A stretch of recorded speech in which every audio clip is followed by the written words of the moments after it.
Alright, pick up where we left off here. I'm sorry I had to end the last video just a few minutes. Because dinner was ready. That was the reason for that. Now, that one discusses 42 and 47. This one discussing the rest. Basically, 43 to 45 and 48 to 51.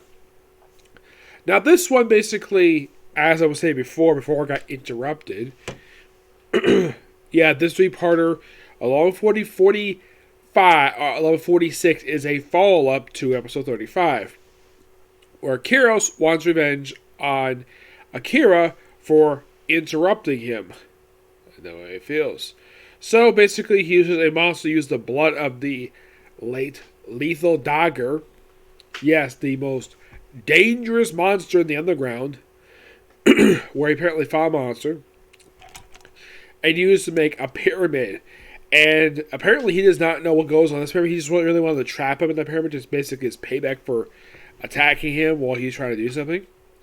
And inside there are people chanting for a imperial knight by the name of Eunice. Yeah, Eunice. Apparently, according to some people, is knight for justice. Though what the reason is exactly for this is not actually explained to part 3 of this three-parter. Because, yeah. So, and Akira is blinded by the end of the, he actually is blinded. He actually stays blinded about halfway through part 2 of this three-parter. Well, actually, it's a 4-parter. And then then we see this armor dagger, apparently like, oh, we need to find this, where this armor is going to. And it turns out Akira has been chosen as the Art Knight Eunice. And becomes like a knight for this episode, the following one before it's removed. Yep. Oh, yeah, by the way, even the monsters destroyed, the armor still stays on Akira into the very next episode. We also have apparently when a knight comes with his own game dagger, which apparently it's basically his steed, which, okay. My guess is that when they made this three-parter, they did not think this through at all. It's like, oh, let's have things have a complete random.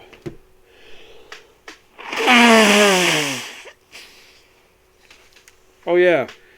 And also, it's revealed that the people who actually chanted this, the reason why, because they assume Akira, because he was in the underground, that he was, in fact, Knight Eunice. Turns out, nope, he was not the knight at all. He, according, and the Maskman explained to the kids, he was there by pure accident. He's not the knight. They strongly believe he was a knight. As for who the heck this knight was, per se, of course, Ingram's, oh yeah, this knight served my family. Okay. Ugh, okay. But this is an interesting thing related to this this multi-parter. Well, I can call it 4-parter. So eventually, of course, Akira is free from the armor, and they show the game dagger. But then there's an explosion that happens in the episode. An explosion that caused Edgar to lose his helmet. Really, oh my god, Edgar is a woman! And apparently, no one knew that Edgar was a woman. Not even his own sister. Yeah, they explained this in episode 50, which is quite interesting to say the least. Yep. And then that leads into episode 46, where she wants to get powerful. She likes the fact she was exposed. Now, in the case of her ninja assistant, she has no problem with that at all. She had no idea she was a woman, but she said she'll continue serving her, which she was very appreciative of that. The dragon's very appreciative, basically serving him, and they fight. And according to the teacher, this is basically useless now. And then, of course, they go to the lake. Well, apparently, this is where Lazar Daga was born. And here's something really kind of weird about this. Like, there's some power in the lake, and then all of a sudden they bring up this monster's corpse and the spirit of the damn thing. Ends up possessing her teacher, the one who taught her how to be a man. Yep. And then eventually, the creatures takes possession of the teacher. Even destroy, apparently, even when returning, it still has the laser dog bones on it. And then basically, that eventual monster is destroyed. And that sets up basically what happens in the final 4 episodes.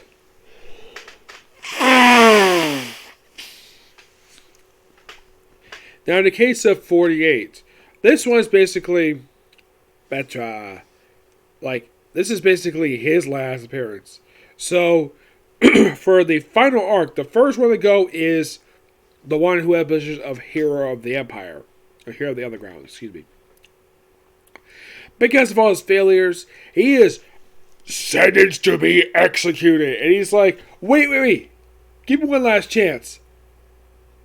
And of course, and thanks to Kairos, excuse me, his plan is to steal Princess Air from the eternal hell she's in, and his ninja assistant, Urka, briefly gets trapped there, but he gets free anyways.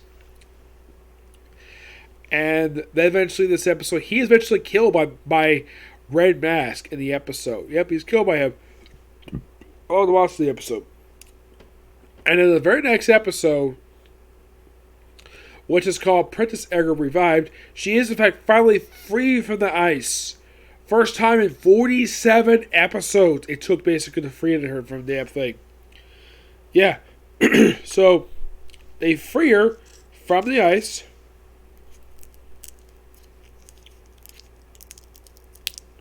Yeah, they free her from the ice. And thanks to love. Also, Night Kyrus is killed off in this episode. Yep. So it's like, okay, the princess is freed, but then of course, the recurring character is Kairos is killed off in this episode. I mean, stabbed by his own sword that he stole and icicles. And then comes 50. This is where they kill off the wise man. Yep, they kill him off in this episode. Also, the energy beast. This is actually his last appearance in this damn thing. Yep. So, the whole thing that's when they reveal that Zebra, the Earth Emperor, is in fact Lazar Dagger II. They explain his backstory in episode 50, where he is in fact a ground beast. And they explain what the heck Lazar Dagger was. Why in the world is he so dangerous? Because apparently, right after he was born, he decided to overthrow the Underground Empire. Yep. And he was contained by the royal family. And sealed in a tomb, but he got out. And then apparently, that was really gross. Okay, so this monster has a child. And then basically offers the child his own body in order for the child to survive. So the child eats his father's body. And that monster is Lazar Dagger II, who is in fact the Earth Emperor. Yep. So everybody knows the fact he's a ground monster, and they still support him because he's the boss. Yep. Eventually, the wise man himself is basically killed, and of course, this message comes from the Ingram Dragon, which, by the way, this actually is Dragon's last appearance because he does not appear in the very next episode. Not really. The ball itself, basically given to the princess, is destroyed by the wise man, though he himself is destroyed by the Maskman and, of course, Galaxy Robo. Also, the first part of this four-parter is the last time in this run you'll see the 5 Robo. And the next time this thing shows up is in the 35th anniversary movie, along with Galaxy Robo, which I'll get to that. So eventually, of course, okay, all the generals are defeated, Agar was defected to the other side, and in the final episode, that's when the Maskman, along with Prince, actually go to the throne room. Yes, the main place. They go to the main location where the villains have been strategizing the whole entire season. And the other people were here because 3 of the regular characters are gone. Like, Kairos is gone at this point. Macros, even the wise men, they're all gone. And all that's left is just the Earth Emperor, Ingram, her ninja assistant, and Orchestra, I think I can't say pronounce his name. The one who's ninja assistant to Bachelor. Yep. And their plan is simply this. Launch the underground castle to the surface and unleash evil particles. The particles are eventually destroyed by the princess and her own sister. Yeah, yeah. The whole thing 50 is like, oh, I never knew I had a sister. I thought it was a brother. Yep. Eventually, of course, the Pargo is destroyed, and then like, okay, so with the other two villains killed off, Igor defected. I guess okay, all that's left is just Zebra, and like, oh, now you can show your true form. We're basically gonna throw all of our attacks at you and try to destroy you with last time with a jet cannon. And then he used the ability for that to grow himself giant size. Which, that's interesting though. First of all, I've seen this since, and this is our final villain, growing himself giant size. This actually is the first time since Bad Paper Jade this has happened. Where they grow themselves giant size. And thanks to a pretty good battle, eventually the monster is destroyed by Galaxy Robo. Not the original robot, oh no. It had to be the second one, which I thought was kind of weird. Like, you had the Fire Robo, which that was the primary mecha they had the whole entire run, and they used the second one as a backup. And apparently, once this one showed up, they used the Fire Robo like less and less. And eventually, this is what they used to destroy the monster.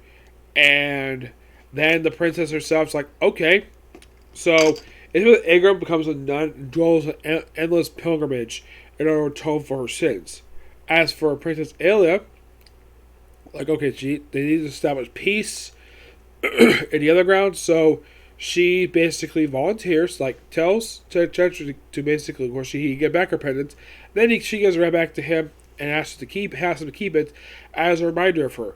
And then basically tells him to turn around and don't look back. And then she walks off to the ground, never to be seen again. Except for stock footage. Yes. And then, of course, everybody just is happy, the fact that it's all over. Now, here's the thing.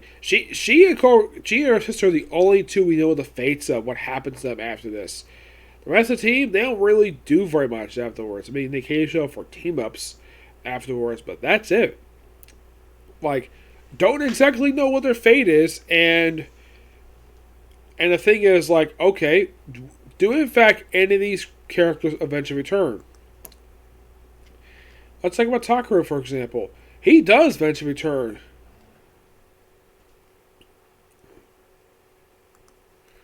Like, after this run wraps up, like, he next appears in the first episode of Turbo Ranger, and then appears in, like, 3 movies for stock footage.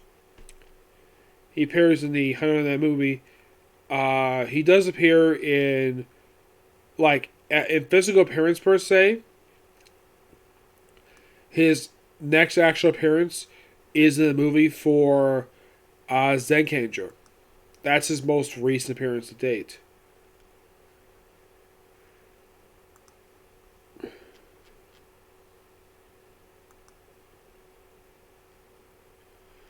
Thought about like a barrel. I think it was basically a movie for Zenkanger. It's actually one of the more recent movies released for. Like, mostly it's like archive footage. I mean, he also appears in Kaiman X Super Attention, which I have seen. Really good movie.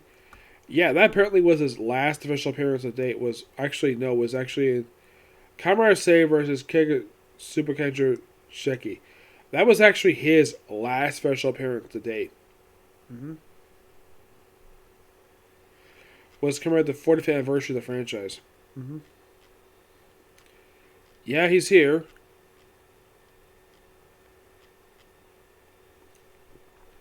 But only to be transformed. Yep.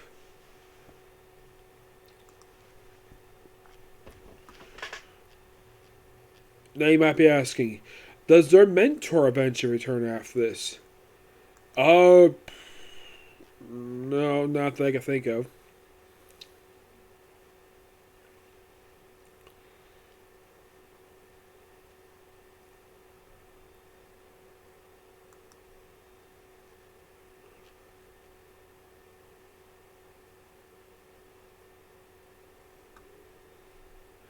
Yeah, some of the actors did eventually return, but as the characters, not really.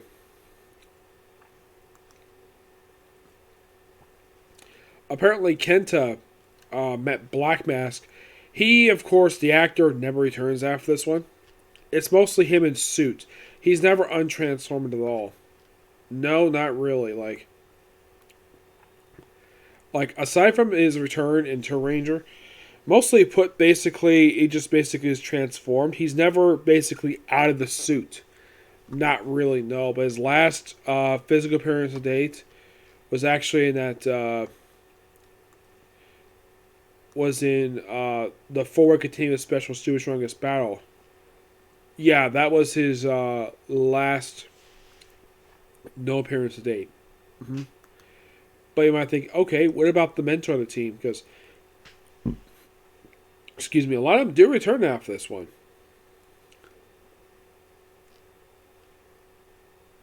But the commander himself, no, he does not return after this one. Not really, no. Yeah, it's kind of weird. The fact that he does not make a return at all. Which is probably standard for a lot of mentors from the Sentai era. Like, any mentor for these teams do not return at all. In the case of Son Boken, there was a reason. The actor passed away.